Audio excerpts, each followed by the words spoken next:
America happens to be a champion of democracy, but when it comes to third tier nations, then it does not practice democracy but dominance. Main stream इतिहास की किताबें USA की विदेश नीति को उदार और चमकदार शब्दों में चित्रित करते हुए बताती हैं कि अमेरिकी सरकारें हमेशा स्वतंत्रता, लोकतंत्र और मानवाधिकारों के लिए समर्पित रही हैं और विदेशों में इन विचारों और मूल्यों को बढ़ावा देती रही हैं। लेकिन क्या सच में ऐसा ही है कि जो स्कूल कॉलेजेस में पढ़ाया जाता है या जो अखबारों की सुर्खियों में अमेरिका को चैंपियन ऑफ डेमोक्रेसी बताया जाता है वो सही है या कथनी और करनी में कोई अंतर है?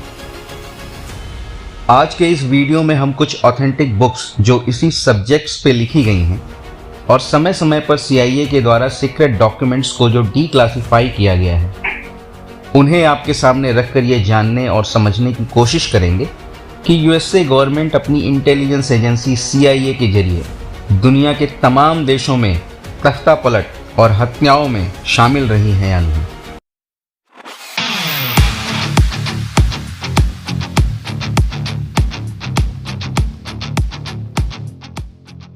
आज के टॉपिक को कवर करने के लिए जिन दो बुक्स का रेफरेंस मैंने लिया है वो हैं legacy of the ashes written by Tim Weiner. ये बुक 2007 में पब्लिश हुई थी। ये एक वेल रिसर्च्ड बुक है जिसमें वेनर ने किसी भी unnamed source of the record interview या ब्लाइंड कोट्स का उपयोग किए बिना अमेरिकी सरकार की प्राइम इंटेलिजेंस एजेंसी को बुरी तरह एक्सपोज किया है। ये बुक CIA की गुप्त कार्रवाइयों, हत्या के प्रयासों और तख्तापलट पर अब तक की लिखी गई सबसे अच्छी किताबों में से एक है। जैसा कि आप देख सकते हैं कि टिम वेनर ने बुक को 6 पार्ट्स में उस समय के अमेरिकी राष्ट्रपति के कार्यकाल में बांटा हुआ है, जिससे बुक को क्रोनोलॉजिकली पढ़ना और समझना आसान हो जाता है।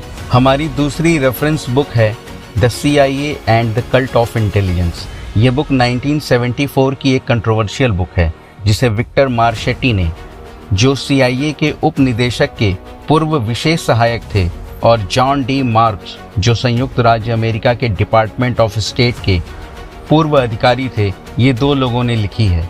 यह पहली किताब है जिसे संयुक्त राज्य अमेरिका की सरकार प्रकाशन से पहले सेंसर करने के लिए अदालत गई थी। CIA ने कोर्ट में लेखकों से 399 पैसेज हटाने की मांग की थी, लेकिन कोर्ट ने केवल 168 पैसेज सेंसर करने का आदेश दिया। प्रकाशक ने इस 168 पैसेज की जगह को खाली छोड़ा है, जैसा कि आप स्क्रीन पर देख सकते हैं। इस बुक में लेखक यह उजागर करने का दावा करते हैं कि CIA वास्तव में कैसे काम करता है। बुक में उन्होंने बताया है कि CIA का मूल उद्देश्य था collecting and analysing information about foreign governments, corporations and persons in order to advise public policy makers, जबकि CIA ने इसका उलट काम किया है। आइए हम legacy of the ashes book की रिव्यू के साथ साथ अमेरिका और CIA की करतूतों को जानने की कोशिश करते हैं। Legacy of the ashes Tim Weiner द्वारा लिखी गई एक किताब है जो 1947 में CIA की स्थापना से लेकर 2007 तक सेंट्रल इंटेलिजेंस एजेंसी का एक व्यापक इतिहास प्रदान करती है। बुक ट्राइज टू एक्सप्लेन कि यूनाइटेड स्टेट की कांग्रेस द्वारा नेशनल सिक्योरिटी एक्ट के पारित होने के बाद 1947 में सेंट्रल इंटेलिजेंस एजेंसी का गठन किया गया था। इस एक्ट पर अमेरिकी राष्ट्रपति हैरी एस ट्रूमैन द्वारा हस्ताक्षर किए गए, जिन्होंने विभिन्न सरकारी एजेंसियों द्वारा एकत्र की गई खुफिया सूचनाओं के समन्वय और विश्लेषण के लिए एक केंद्रीकृत खुफिया एजेंसी की आवश्यकता को पहचाना। CIA को ऑफिस ऑफ स्ट्रेटेजिक सर्विसेज यानी OSS के बदले में बनाया गया था, जिसे द्वितीय विश्व युद्ध के दौरान खुफिया जानकारी इकट्ठा करने और गुप्त संचालन करने के लिए स्थापित किया गया था। द्वितीय विश्व युद्ध के बाद OSS को भंग कर दिया गया था, लेकिन इसके कार्यों को नए नवेले CIA को स्थानांतरित कर दिया गया था। CIA का प्राइमरी मिशन राष्ट्रीय सुरक्षा के उद्देश्यों का समर्थन करने के लिए एक खुफिया जानकारी कलेक्ट करना और उनको एनालाइज करना है। नेशनल इंटेलिजेंस के निदेशक और यूनाइटेड स्टेट्स कांग्रेस द्वारा इसकी देखरेख की जाती है। ये बुक अमेरिकी विदेश नीति में CIA की भूमिका और उसके वैश्विक मामलों पर इसके प्रभाव का एक महत्वपूर्ण विश्लेषण है। वेइनर का तर्क है कि CIA अपने उद्देश्यों को प्राप्त करने में विफल रहा है और उसने कुछ अच्छा करने से ज़्यादा नुकसान पहुंचाया है। पुस्तक को 2 भागों में विभाजित किया जा सकता है। पहला भाग 1947 से 1975 तक की अवधि का और दूसरा भाग 1975 से लेकर 2007 तक की अवधि का है।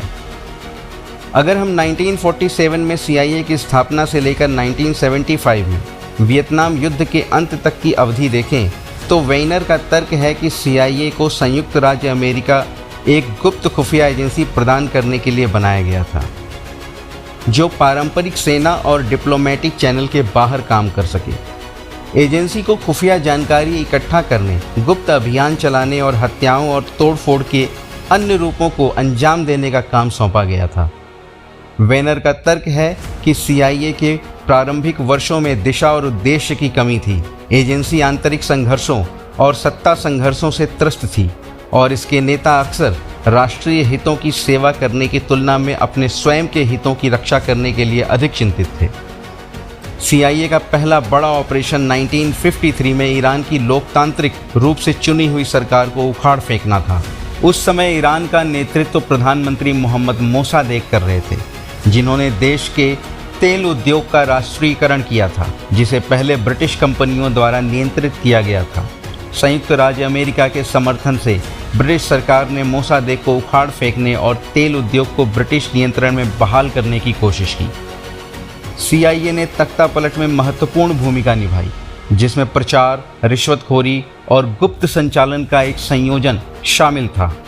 एजेंसी ने ईरान में एक नकली कम्युनिस्ट पार्टी बनाने के लिए ब्रिटिश खुफिया तंत्र के साथ काम किया, जिसका इस्तेमाल अशांति फैलाने और यह धारणा बनाने के लिए किया गया था कि मोसादेक साम्यवाद के प्रति सहानुभूति रखते हैं और इस्लाम विरोधी हैं। CIA ने अपोजिशन को धन और सहायता भी प्रदान की और एक सैन्य तख्तापलट आयोजित करने में मदद की, जिसने मोसादेक को उखाड़ फेंका और एक प्रो वेस्टर्न गवर्नमेंट को स्थापित किया। ईरान के तख्तापलट को संयुक्त राज्य अमेरिका और उसके सहयोगियों के लिए एक बड़ी जीत के रूप में भी देखा जाता है, लेकिन इसके दीर्घकालिक दुष्परिणाम भी थे। शाह मोहम्मद रज़ा पहलवी के नेतृत्व वाली नई सरकार को भ्रष्ट और दमनकारी के रूप में देखा गया था और संयुक्त राज्य अमेरिका के साथ इसके घनिष्ठ संबंधों ने ईरान में व्यापक रूप से अमेरिकी विरोधी भावना को जन्म दिया। इसने अंततः 1979 में ईरानी क्रांति का नेतृत्व किया, जिसने शाह को उखाड़ फेंका और एक इस्लामी गणराज्य की स्थापना हुई। वेइनर का तर्क है कि इस ऑपरेशन ने भविष्य के CIA हस्तक्षेपों के लिए एक खतरनाक मिसाल कायम की, क्योंकि इसने प्रदर्शित किया कि एजेंसी अपने उद्देश्यों को प्राप्त करने के लिए गुप्त साधनों का उपयोग करने को तैयार थी, भले ही इसका मतलब लोकतांत्रिक सरकारों को कमज़ोर करना ही क्यों ना हो। वियतनाम में CIA की भागीदारी पुस्तक का एक प्रमुख फोकस है। वेइनर का तर्क है कि एजेंसी ने संघर्ष को बढ़ाने और युद्ध को लंबा करने में महत्वपूर्ण भूमिका निभाई। वियतनाम में CIA की शुरुआती भागीदारी खुफिया जानकारी इकट्ठा करने और दक्षिण वियतनामी सरकार को सहायता प्रदान करने पर केंद्रित थी। हालांकि जैसे जैसे युद्ध बढ़ा, एजेंसी राजनीतिक नेताओं की हत्या, यातना और क्रूरता के अन्य रूपों सहित गुप्त संचालन में अधिक शामिल हो गई।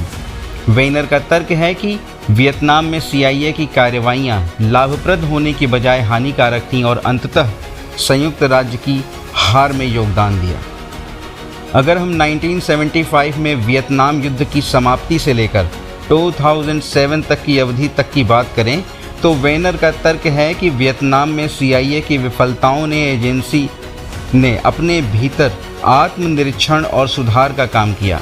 CIA का पुनर्गठन किया गया और इसके संचालन को अधिक निरीक्षण और नियंत्रण में लाया गया। हालांकि वेइनर का तर्क है कि ये सुधार काफ़ी हद तक दिखावटी थे और यह कि एजेंसी इसके बाद भी गुप्त संचालन और विदेशी मामलों में हस्तक्षेप के अन्य रूपों में संलग्न रही। इस अवधि के प्रमुख विषयों में से एक मिडिल ईस्ट में CIA की भागीदारी है। वेइनर का तर्क है कि एजेंसी ने 1980 के ईरान कॉन्ट्रा घोटाले में एक महत्वपूर्ण भूमिका निभाई, जिसमें अमेरिकी राष्ट्रपति रीगन ने गुप्त रूप से अमेरिकी बंधकों की रिहाई के बदले में ईरान को हथियार बेचे और निकारागुआ में कम्युनिस्ट विरोधी विद्रोहियों को धन देने के लिए सरकारी फंड का इस्तेमाल किया। वेइनर का तर्क है कि यह ऑपरेशन अमेरिकी कानून का स्पष्ट उल्लंघन था और अवैध और अनैतिक गतिविधियों में शामिल होने के लिए CIA की इच्छा को दर्शाता है। वेनर अफगानिस्तान और इराक के युद्धों में CIA की भागीदारी पर भी चर्चा करते हैं। उनका तर्क है कि एजेंसी ने इराक युद्ध की अगुवाई में एक महत्वपूर्ण भूमिका निभाई, नकली खुफिया जानकारी प्रदान की जिसका उपयोग आक्रमण को सही ठहराने के लिए किया गया था। वेनर का तर्क है कि इराक और अफगानिस्तान में CIA की विफलताएं दर्शाती हैं कि एजेंसी ने वियतनाम से सबक नहीं सीखे और प्रतिकूल और अनैतिक गतिविधियों में संलग्न रही। ये बुक एक शक्तिशाली और विचारोत्तेजक पुस्तक है जो CIA का व्यापक इतिहास और अमेरिकी विदेश नीति पर इसके प्रभाव को प्रदर्शित करता है। वेनर के आर्ग्यूमेंट्स को बहुत ही समर्थन करते हैं, जिसमें CIA के डीक्लासिफाइड दस्तावेज और पूर्व CIA अधिकारियों के साथ साक्षात्कार शामिल हैं। पुस्तक CIA की विफलताओं और कमियों का एक नमूना है और एक लोकतांत्रिक समाज में खुफिया एजेंसियों की भूमिका के बारे में महत्वपूर्ण प्रश्न उठाती है। कुछ लोग ये तर्क दे सकते हैं कि पुस्तक CIA की सिर्फ आलोचना करती है, जबकि यह स्पष्ट है कि एजेंसी का अवैध और अनैतिक गतिविधियों में शामिल होने का एक लंबा इतिहास रहा है और इसकी विफलताओं के अमेरिकी विदेश नीति के लिए गंभीर परिणाम हुए हैं। कुल मिलाकर ये बुक अमेरिका और अमेरिकी खुफिया एजेंसी के इतिहास और वैश्विक मामलों में रुचि रखने वाले किसी भी व्यक्ति के लिए ज़रूरी है। तो दोस्तों, मैं उम्मीद करता हूँ कि अगर आपको इस सब्जेक्ट में इंटरेस्ट है तो आप ये बुक ज़रूर पढ़ेंगे। इसी के साथ आज का ये वीडियो मैं समाप्त करता हूँ। उम्मीद है आपको मेरा आज का ये टॉपिक पसंद आया होगा। अगर ऐसा है तो वीडियो को लाइक और चैनल को सब्सक्राइब ज़रूर करें। जय हिंद, जय भारत।